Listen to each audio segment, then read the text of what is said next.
And reason number 5. Dun, dun, dun. I can't even take this seriously. In today's video, I'm going to talk about the top 5 reasons as to why I'm hyped for Ashes of Creation. It's a contained type, it's not an overhype. I saw the video and I do agree with it. Well, in a recent video of mine, I dared discuss some of the concerns I have with this game. Ooh, and some of you guys absolutely lost your shit. Well, if you're one of those people, welcome back. You didn't actually leave like you said you were going to, but make sure to stick around for reason number 5, as you may be pleasantly surprised as to what I have to say. You won't believe it, and maybe Daddy Wolf can earn his subscription. I can't do this anymore. For more Ashes of Creation content, make sure to hit that subscribe button. Links to my Twitter and my Discord server will be below. Let's get right into it.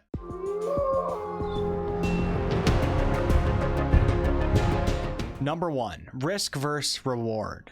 So Intrepid Studios' risk versus reward mentality is one of the most substantial reasons as to why I'm so excited for Ashes of Creation.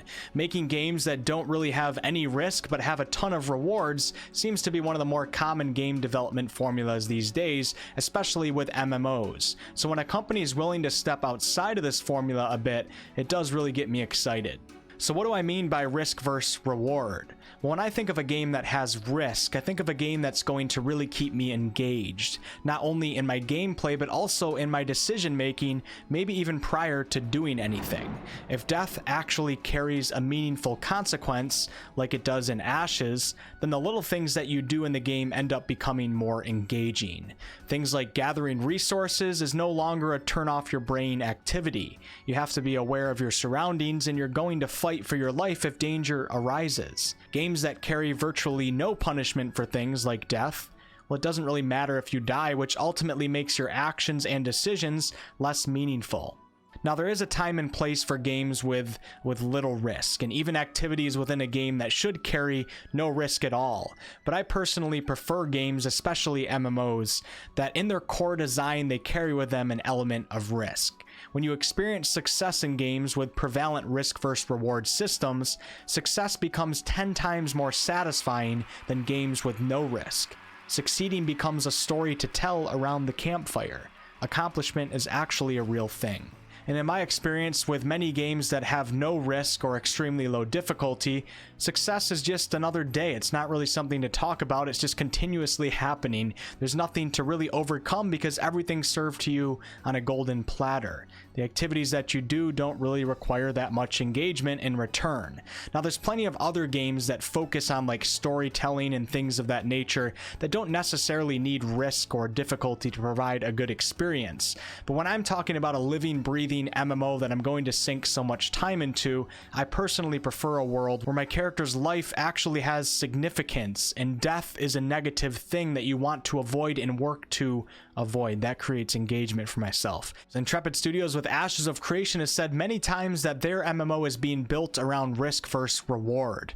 Whether we're talking about open world PvP, opt in and out PvP with like caravans and guild wars and things of that nature, or even just deciding to take on a tough mob in a PvE only scenario, knowing very well that if you fail and you die, you're going to suffer some consequences. That fight is going to have a lot of meaning. You're going to be engaged. You're going to want to do the right thing. Now, some of this stuff is tough to balance properly, especially open world PvP, and time and testing will tell with Ashes of Creation. But overall, Ashes is giving me the feeling that the things that I do in the game, I will be actively engaged with, and this is because of the risk element, and it's why it's in my top 5 reasons to be hyped for Ashes of Creation. Not overhyped, hyped. Number 2, the ever-changing world with the node system.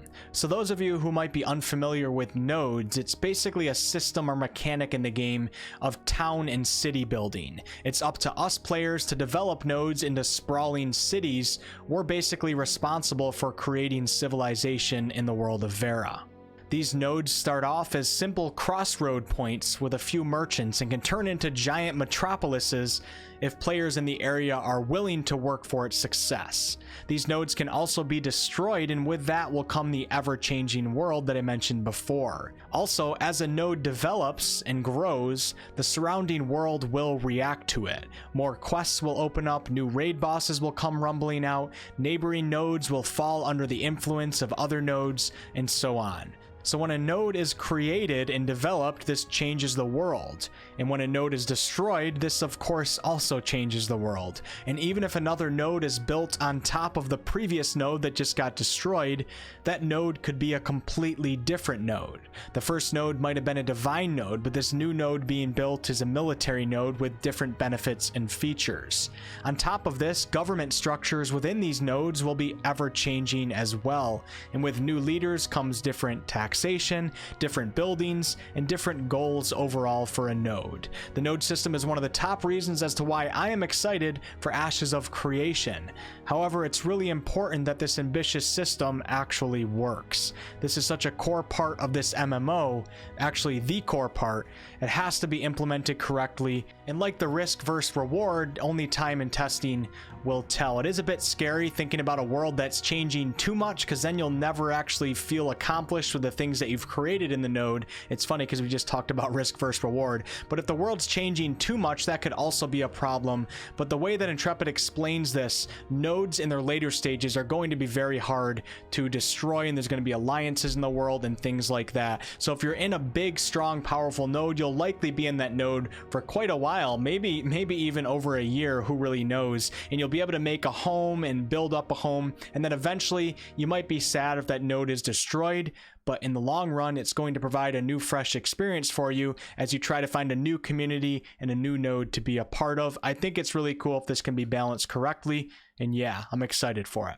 Number 3, social dynamics, and perhaps one of the most important, right up there with the first two that we talked about. I guess they're all very important. So Ashes of Creation is seeking to create a game where you actually have to interact with other players. Social interactions are going to be forced in certain situations. Not all situations, but certain situations. And many modern day games seem to focus heavily on convenience for players and solo play. And although these types of games do serve their purpose and their audiences, which I do respect, it's nice to finally hear a game that plans to bring back the things that we might have thought were inconveniences at the time, but in fact these inconveniences are what made some of these worlds highly interactive, engaging, and immersive. It's kind of weird to think that making things more convenient for players in some cases might have actually made gaming a worse experience. Having to ask other players for things, working with other professions to reach a common goal, forming friendships in the open world, relying on another player who is better equipped to handle a certain task, all of these types of things create relationships and allow for a world that truly feels alive. The people around you actually matter, and you'd be surprised as to what that can do for a world. In Ashes, we have things like open world PvP, player-ran government systems, guild wars, node wars, caravans, vassal nodes, different professions relying on other professions for help, classes that need other classes around to be truly successful, and much more. You will end up having to rely on players in some way, shape, or form. And if we talk about PvE and PvP, in a game like this, it seems like PvP players will likely need PvE players, and PvE players will likely need PvP players. There's going to be many forced social interactions, making for a socially dynamic world where you're actually going to play a real part in it. You matter. Now, this is of course assuming that these systems are successfully implemented, as I've said for the first two, and that's going to be the real question with all of these. Maybe I should stop saying it at this point. I think you guys get the point, but I do like where Intrepid Studios' mind is at. Number 4, no participation trophies. Now, I'm sure there will be some form of participation trophies in the game where you can do some activities that don't require that much work and get a decent reward. And even the cosmetic cash shop could be debated as going against this philosophy of no participation trophies. But generally speaking, Ashes of Creation does seem like a game that's going to make you work for the things that you want. Steven Sharif, the creative director himself, has said that this game is not a trophy for all type of game, or something along those lines. And hearing this was actually really refreshing to hear from myself, many people in my community, and just a lot of people online that kind of know where I'm coming from with this. So I myself am a player that likes to work towards things and really earn things, whether that's from developing skills, putting in the time, or just pulling off a really difficult task. I love games that that give me a real sense of accomplishment, as opposed to games that serve me everything on a golden platter like I talked about earlier. So this no participation trophy section kind of does fall into the risk versus reward as well, but I wanted to give it its own category. Now add this to a game that's supposedly going to have a lot of social interactions like we talked about earlier. Earning things in this game and accomplishing things alongside other players and friends will make it that much more sweet. Even just helping someone else truly accomplish something in the game should be a very enjoyable and satisfying experience for both parties.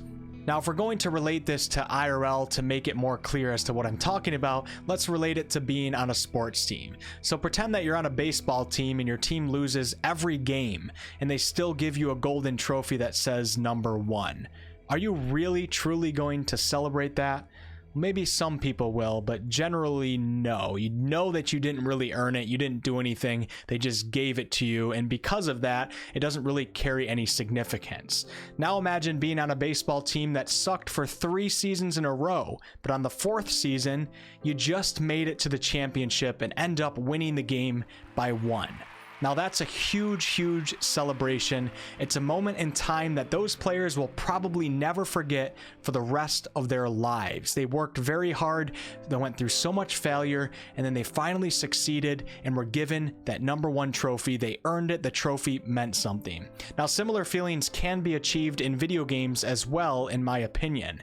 I remember my first raid and how hard it was to get my raid set, but when I finally got it, it felt really good, and my guild mates and I were just having such a great time. Now having something to work for and being properly rewarded for it when you are successful is just a really satisfying experience, I think, for probably everyone. I don't know if anybody would disagree with that statement. Now let me make this clear though, participation trophy type games can exist, they do exist, and I think they should exist for players that get their enjoyment out of that type of content. And also just, we have to keep in mind that not all gamers care about the same things or get enjoyment out of the same things.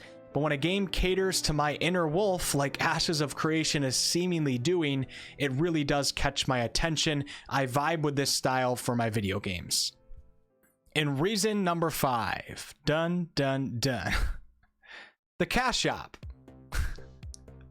I can't even take this seriously. I'm not actually excited for a cash shop, but the reason why I'm including this in my top 5 reasons to be hyped for Ashes of Creation is because in a world where cash shops are basically in every single MMO, the way that Intrepid Studios is handling their cash shop actually got me a bit hyped. I don't know if hyped is the word.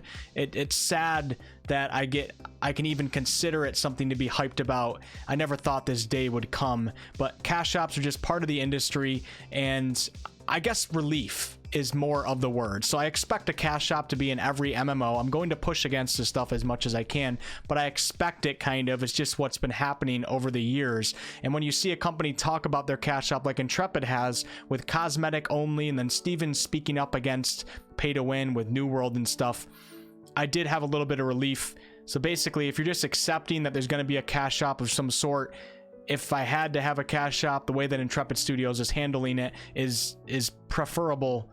Preferable? That's a word. Yeah, guys, I'm doing a 24-hour fast right now, and I'm on the last couple hours, and I'm a little bit loopy right now. I'm sorry. So yeah, that's it. I don't really have much more to say on this. Not hyped about cash shops, but relieved that Intrepid Studios has their mindset about the way that they're going to do their cash shop. I don't know. It's just such a tough topic to talk about, because it is a bit controversial. So I did do a poll on my channel, and out of 6,000 votes, so it's 30% of people that actually want a cash shop in their games, a cosmetic only cash shop in their games, in a perfect world where a budget doesn't matter for an MMO. In the perfect MMO, they still want a cosmetic cash shop. 30% out of 6,000, and those like 2% that wanted pay to win. I can't believe it, man. I mean, everybody's different. So, and then around 60, what would that be? 68% that don't want cash shops, period. And those are my types of people. You guys are the best. I want to keep pushing for that stuff. But 30% of people wanted cosmetic cash shops. And I'm trying to understand that a little bit better, understand that viewpoint. Everybody does value things differently. So in a world where cosmetic cash shops are going to exist, especially with doing a poll like this, companies are absolutely going to take advantage of that. Because out of that 30% of people that want cosmetic cash shops is the whales, man, the whales of the industry, the whales of the consumers that are going to spend the thousands of dollars and really just give a ton of money to these companies. So it's probably never going to go away, and we can try to push against that, and I will stand for that, but this is just my opinion. Cash shops, regardless of what they are immersion breaking, and I do really value visual progression.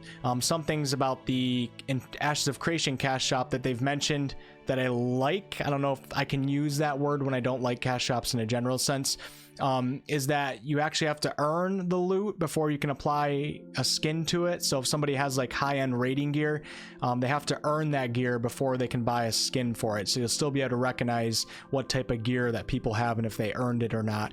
I thought that was good for what it is, and it goes the same for mount skins and stuff like that. So yeah, that's all I got. I hope that the money that they earn from the cash shop really does go into the development of the game, the continued development of the game with DLCs and all that stuff, and maybe in the long run, somehow I find out and we see proof that the cosmetic cash shop made this game insanely big and it provided crazy updates. You know, maybe then I'll be more okay with it, I guess you could say. But in a world where there's going to be a cash shop and it's part of the budget for MMOs, I guess I can consider it as number 5 as to reasons why I might be hyped for Ashes of Creation when you just have to accept it. So yeah, I'm gonna leave it at that, guys. I can't stop thinking about the dill pickle chips sitting on my counter right now.